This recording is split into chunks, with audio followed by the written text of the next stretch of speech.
And today we are going to look at some do's and don'ts for giving feedback as a type 4. As a reminder, our type 4 is striving to feel unique, feeling significant, different, kind of one of a kind is very important for this person.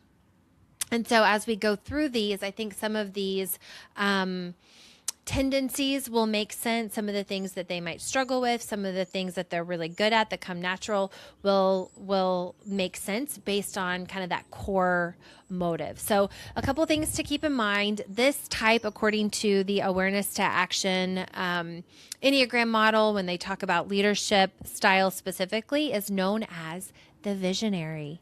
And we know our type 4s can be incredibly creative, incredibly visionary, taking kind of new approaches, have a new way to look at something that nobody has ever thought about before. So as we go through this feedback, keep in mind that our type 4s bring something kind of rare in the workplace to feedback conversations, unfortunately kind of rare, and that is real true empathy, very much emotional others awareness, emotional attunement.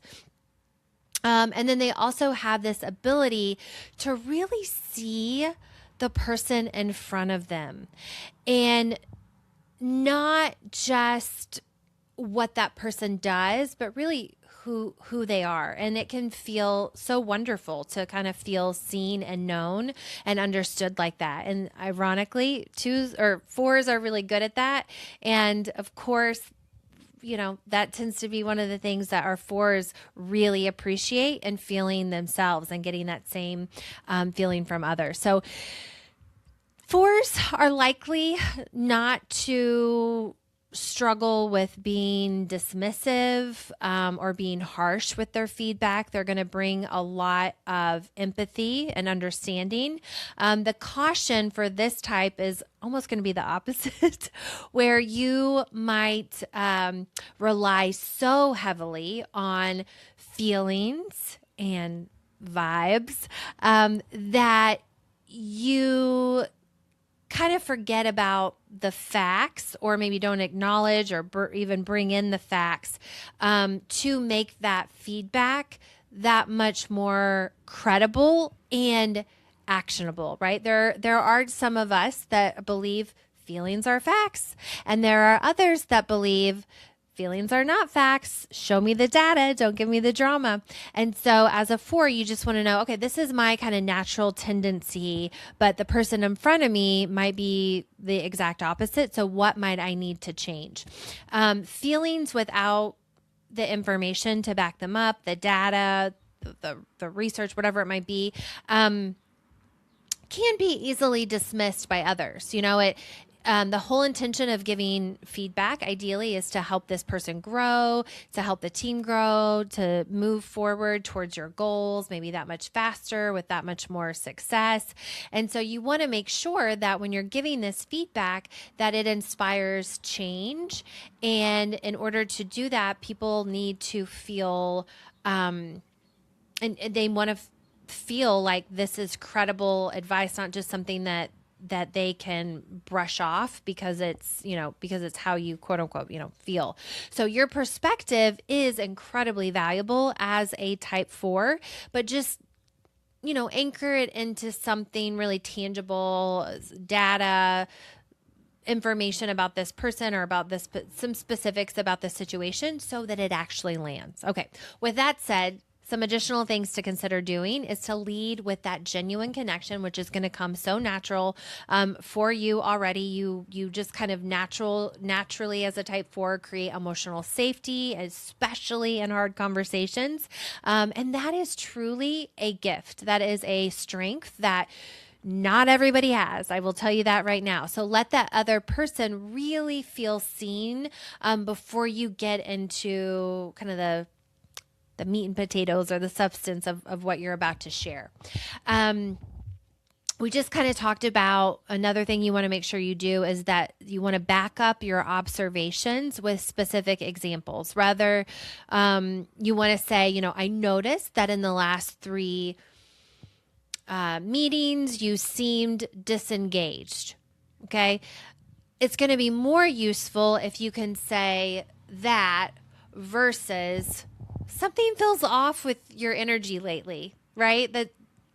Right? So it's like you're still noticing there's some specifics, the last 3 meetings, and what exactly that feels off to you, rather than just like everything okay?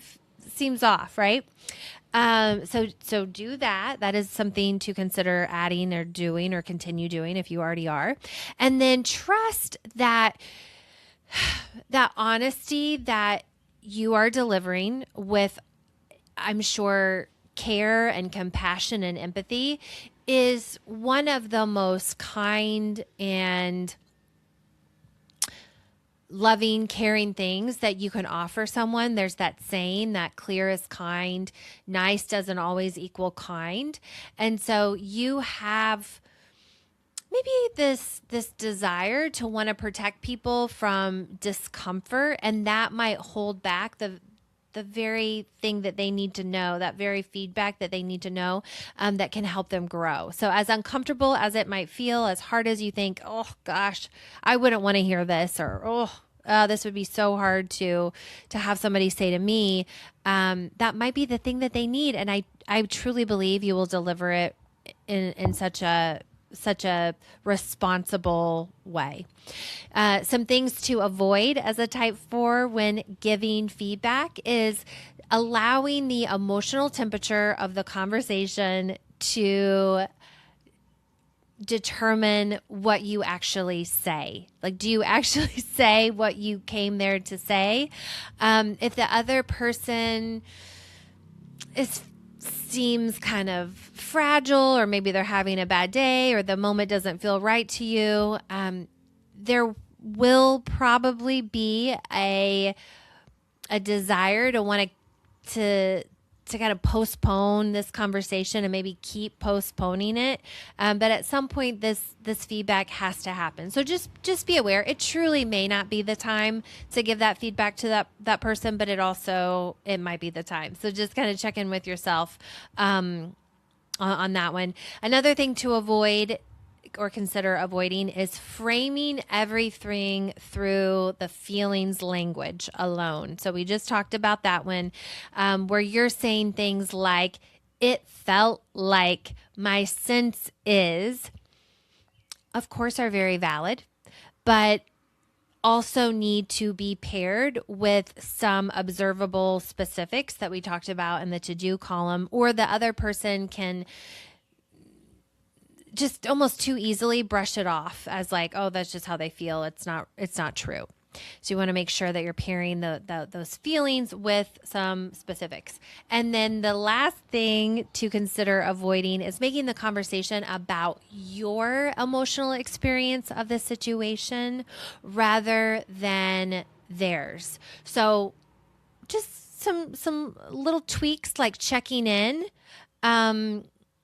with yourself and those feelings, like, are my feelings being centered here, or am I checking in with the other person and centering their experience and their feelings in this particular situation? So a phrase that our type 4 can consider adding before or after, just to really kind of help this feedback land, is saying something along the lines is, and I know you're going to make this your own, I want to share something with you because I think you're capable of more, and I care too much about you and your success and your career to stay quiet about it. And I think that goes back to that leadership style of the 4, that visionary. I want to share this with you because I think that you're capable of more. I see this vision of you doing more, and I care too much to just continue to let things go on the way that they are, if it's not a great thing for that person. So with that, as I say with all of these, if you happen to be a type 4 and would like to add something to this list, or have something that maybe didn't land that you think I need to tweak a bit, I'm open to it. I'd love to hear from you. If you are, if you work for a type 4 or work with a type 4 and want to share something that you really appreciate about the way that they give feedback, I would love to hear from you. And you can share that real world experience over at enneagrammba.com/contact. As a reminder, these are the types of insights and specific uses for the Enneagram and the different types in the workplace that we talk about in our workshops. And so depending on if you're hosting a company retreat or there's a team building event or a specific issue you're trying to work through, or you've had an introduction and kind of want to dive deeper into maybe the topic of feedback specifically, maybe you have a leadership team or emerging manager team that you want to bring the Enneagram and feedback to, I'm going to invite you to reach out, learn more about us over at enneagrammba.com to see those options and to start talking about what might be the next step for you and your team. With that, thank you so much for being here. And I look forward to seeing you in the next one.